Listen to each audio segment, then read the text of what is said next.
প্রতিদিনের জীবনে আমরা নানা ধরনের প্লাস্টিক পণ্য ব্যবহার করে থাকি। এই সমস্ত প্লাস্টিক পণ্য ব্যবহারের পর ফেলে দেওয়া হলে সেগুলি মাটির ওপর ক্রমশ সঞ্চিত হতে থাকে।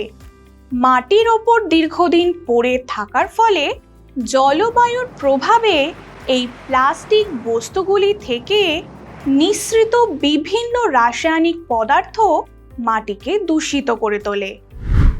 আসলে এই প্লাস্টিক পণ্যগুলি জৈব অবিশ্লেষ্য পলিমার থেকে তৈরি হওয়ায় এগুলি ছত্রাক ব্যাকটেরিয়া দ্বারা বিয়োজিত হয় না, ফলে মৃত্তিকা দূষণ ঘটায়। আবার যেসব পলিমার ছত্রাক ব্যাকটেরিয়া দ্বারা বিয়োজিত হয় সেগুলিকে জৈব বিশ্লেষ্য পলিমার বলে। জৈব বিশ্লেষ্য পলিমারগুলিকে উৎস অনুযায়ী তিনটি ভাগে ভাগ করা যায়। উদ্ভিদ ও প্রাণী থেকে পাওয়া যায় প্রাকৃতিক জৈব বিশ্লেষ্য পলিমার বা বায়োপলিমার। আবার কৃত্রিম জৈব বিশ্লেষ্য পলিমারগুলি মূলত অ্যালিফ্যাটিক পলিয়েস্টার ও অ্যালিফ্যাটিক পলিঅ্যামাইড জাতীয় হয়। 3-হাইড্রক্সিবিউটানোইক অ্যাসিড এবং 3-হাইড্রক্সিপেন্টানোইক অ্যাসিডের কোপলিমারাইজেশন ঘটিয়ে পলিবিটা হাইড্রক্সিবিউটাইরেট কোবিটা হাইড্রক্সিভ্যালোরেট পলিমার উৎপন্ন হয়। এই পিএইচবিভি পলিমারকে মানবদেহের কৃত্রিম অঙ্গ প্রতিস্থাপনে এবং মানবদেহে নিয়ন্ত্রিত ওষুধ সরবরাহে ব্যবহার করা হয়। অন্যদিকে গ্লাইসিন এবং এপসাইলন অ্যামাইনো ক্যাপ্রোইক অ্যাসিডের পলিকন্ডেনসেশন বিক্রিয়ায় তৈরি হয় নাইলন 2, নাইলন 6 নামক জৈব বিশ্লেষ্য কোপলিঅ্যামাইড পলিমার। নাইলন 2, নাইলন 6 পলিমারকে কৃত্রিম ফাইবার উৎপাদনে, টুথব্রাশের তন্তু প্রস্তুতিতে ও মিউজিক্যাল ইনস্ট্রুমেন্টের তার তৈরিতে ব্যবহার করা হয়।